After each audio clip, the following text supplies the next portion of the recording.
know that illiteracy is extremely expensive?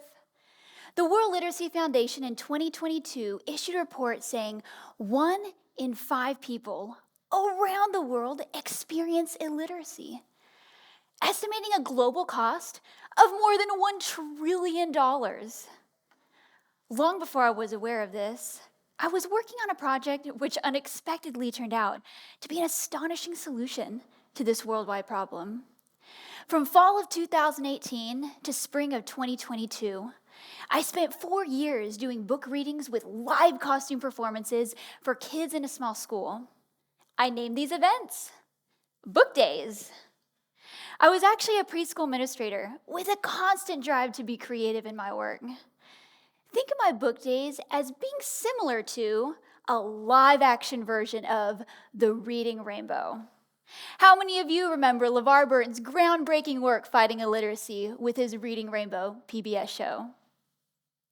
Book days became pretty popular at my school, and over time, it dawned on me that what I was doing might have a wider appeal.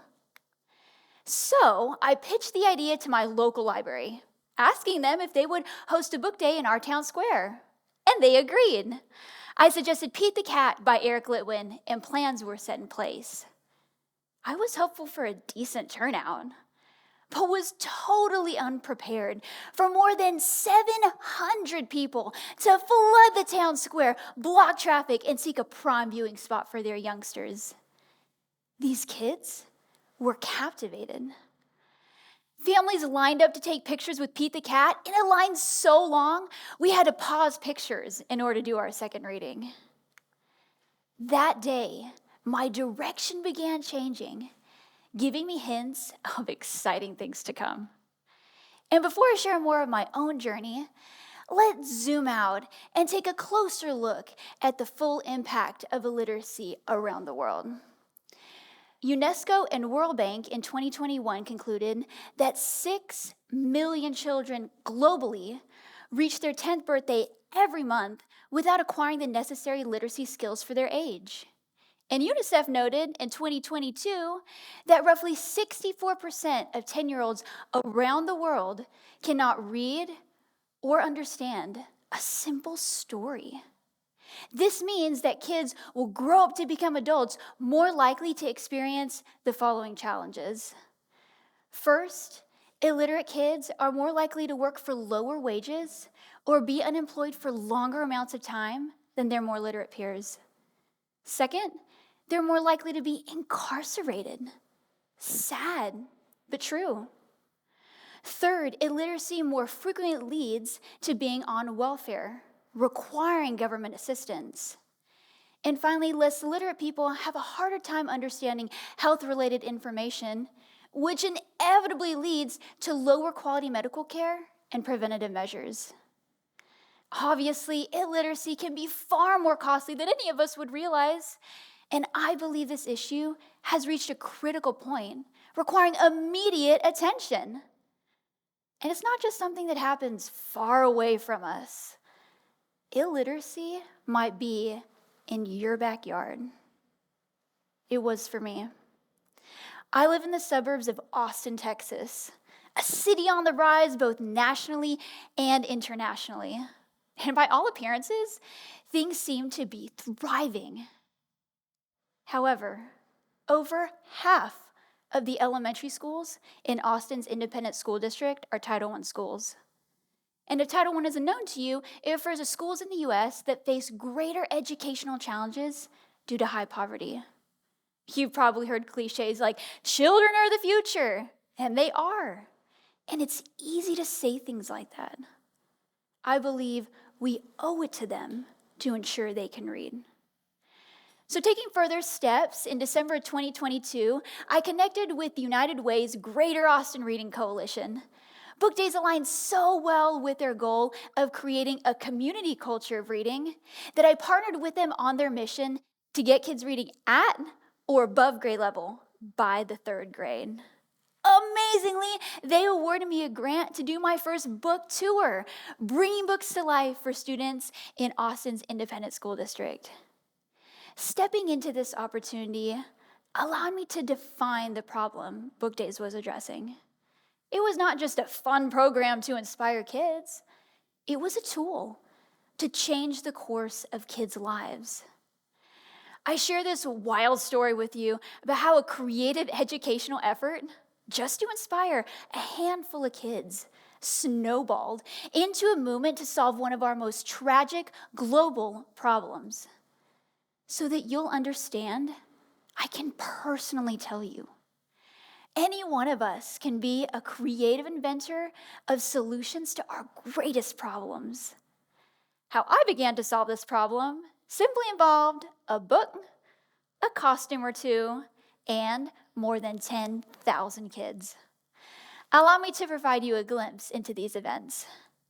When I do these tours, which I've been doing continuously since February of 2023, I would typically head out on 3 jam-packed days of reading and theatrics, highlighting wildly popular books such as If You Give a Mouse a Cookie by Laura Numeroff or The Rainbow Fish by Marcus Pfister. Here's how a tour day unfolds. Imagine me and my costume performer leaving the house before daybreak, heading to a Title I school to give a book reading and performance to kids aged pre-kindergarten through the 3rd grade. We arrive as the sun gradually rises above the horizon. Parents are dropping off their children one by one to beat the morning bell. We head straight to the cafeteria and prepare behind the curtain while kids assemble. I walk out, give a warm welcome, and prepare the crowd for the big character reveal. As the curtains open, excited screams emerge as the kids wave frantically at the character. You can feel the energy in the room. After the theatrical reading, I help facilitate class pictures where the kids get to collect personal memories with the book's character. Here's the kicker. We engage with up to 2,500 students on each 3-day tour, and often visit as many as 12 Title I schools at a time. My intent with the program is to encourage a love of reading in children. All kids can learn how to read, but what makes them more likely to want to read? I did an informal survey of 37 teachers whose students attended my book day events. A majority of them concluded that after my events, they noticed these 2 things. Kids immediately increased their level of interest in reading in the classroom, and kids were having more positive conversations about books. This in turn inspired these teachers to be more creative in the classroom. As 2023 progressed with both an angel investor and United Way on board, the concept of book days and doing actual book tours took hold. In July of that year, I partnered with the Kendra Scott Foundation, which is the philanthropic wing of her global jewelry company. They awarded me a grant to fund 2 Austin, Texas book day tours in Title I schools located in lower income areas. That same month, I partnered with Derek Johnson, the all-time leading tackler of the Kansas City Chiefs football team.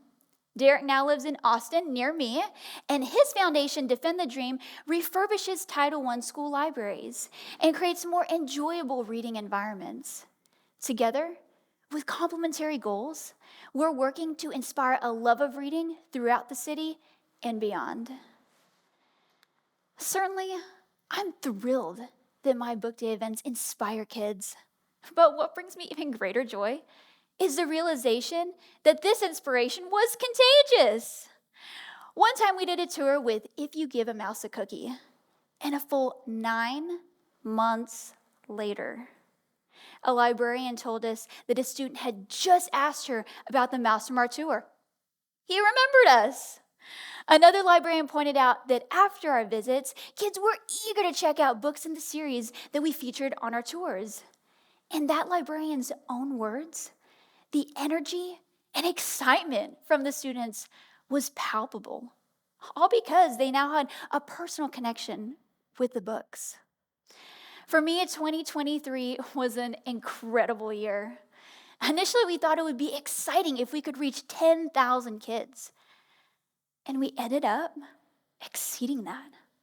we were able to inspire a love of reading in over 12,000 kids that year alone.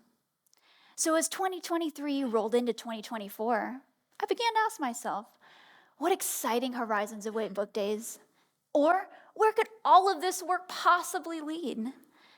My greatest hope is that the effort builds on itself and inspires our world to work harder and smarter to reduce and potentially eliminate illiteracy. My vision is for these book tours to continue expanding outside the Austin area, reaching schools across America. I wouldn't have believed it 5 years ago, but this is now a global program. I'm committed to expanding our international footprint, leveraging the foundations that we've already established in Finland, Greece, and the Philippines. So that's my expected path, and I'm excited to see where it leads. If we were now to turn our attention to your paths moving forward, how might those unfold? If you don't know yet, I want to inspire you to realize and be reminded that it could be you that might invent the next creative solution to one of our greatest problems. If you think you're not a likely source of incredible creativity in solving world crises, you might be surprised. Penicillin, the world's first antibiotic, was discovered unexpectedly after bacteriologists returned from a vacation. Smoke detectors were discovered accidentally from a physicist's attempt to detect poisonous gas, which successfully picked up his cigarette smoke. Braille was invented by a blind 15-year-old boy who was fascinated with a raised dot messaging system for soldiers and who creatively invented a simpler version to be used by blind people. The one thing that these inventions have in common is that they came about unexpectedly, often from humble sources who didn't start out expecting those results, but who used creative thinking to change our world. Humbly, I feel that way today. I believe you don't have to be a world-renowned bacteriologist or physicist or preschool administrator to come up with the next grand global solution. It's within reach.